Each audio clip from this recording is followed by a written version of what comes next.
SpurAfrika is a charity based in Kibera, Kenya. They provide funding and guidance for children who are in school but unable to pay for the rest of their education. In the biggest slum in Africa, where classrooms hold up to 100 pupils each, charities like SpurAfrika are crucial for providing children with the opportunity to develop and change their lives.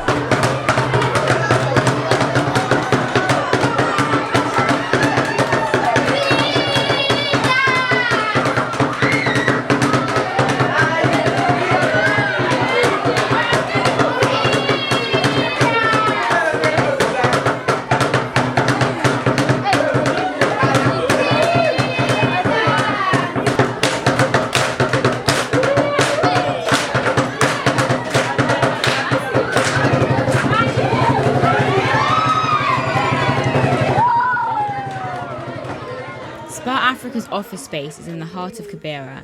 It is the workplace of Patrick, the director of SpurAfrika, Sue, the deputy director of SpurAfrika and head of finance, Nico, the head of the children's program, Sylvia, head of special programs such as oral hygiene workshops, and Maureen, head of communications. They are currently working with 65 children between the ages of 8 and 19, giving them the support they need for a successful education. We do mentorship activities for them, we run camps for them, we do annual medical checks for them. Yeah, and we help them in the growth process, education, building life skills, soft skills. Eventually we try and have some kind of entrepreneurial training for them after their high school. So currently we have 65 children that are under our umbrella. Yeah, so they are all between age 8 and 19. So once they are referred to us, we make a follow-up, we go to their homes and just make sure that the information that we have concerning them is correct and they are really deserving the opportunity. Yes, and then I present them to the board. The board then decides. Then the board decides. Okay, no, that's a really... We pay their fees, we buy their school uniform, books, shoes.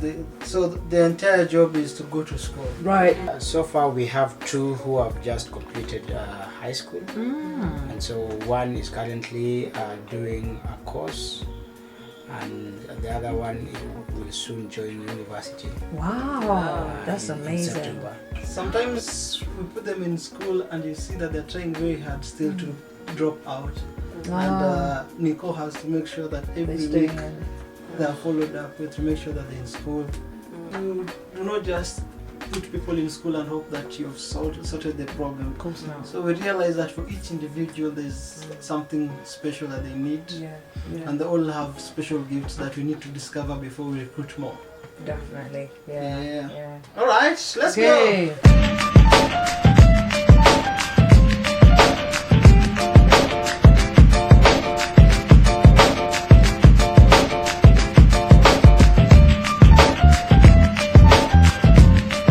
Kibera is home to 250,000 people within a 2.5 square kilometre area.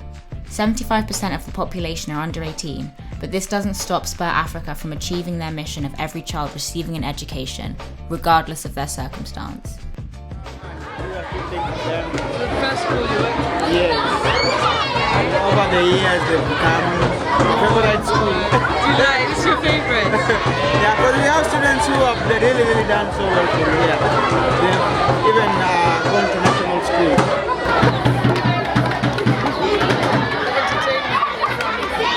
The origin of this school was begun by a church and a group of people. So and then over time they became independent. So this is one of the classrooms. They sit on these benches and then they use a chalk to write on the board. So you can imagine all the chapters. When it is sunny, it is hot in here. And when it is cold, it is cold. I'm Chris, poultry keeper or a poultry farmer, you can see. And this is what I do. Head teacher. I teach English, social study, CRA.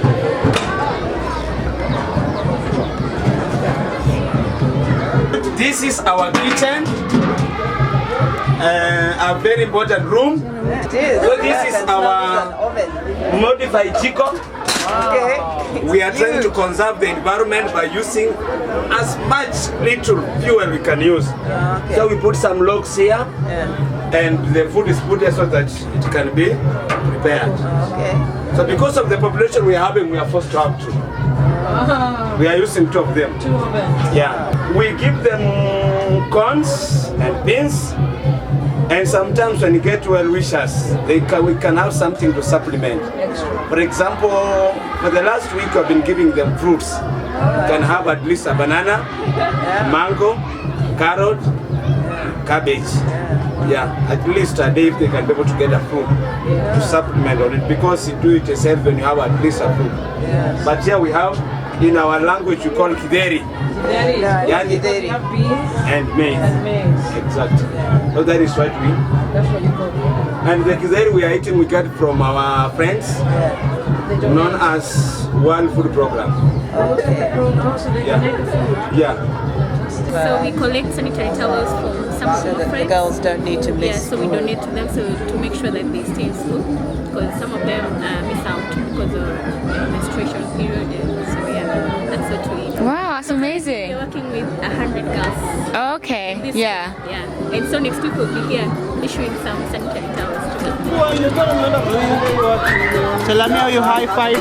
High five. Ah, good girl. Salamia huyu pia.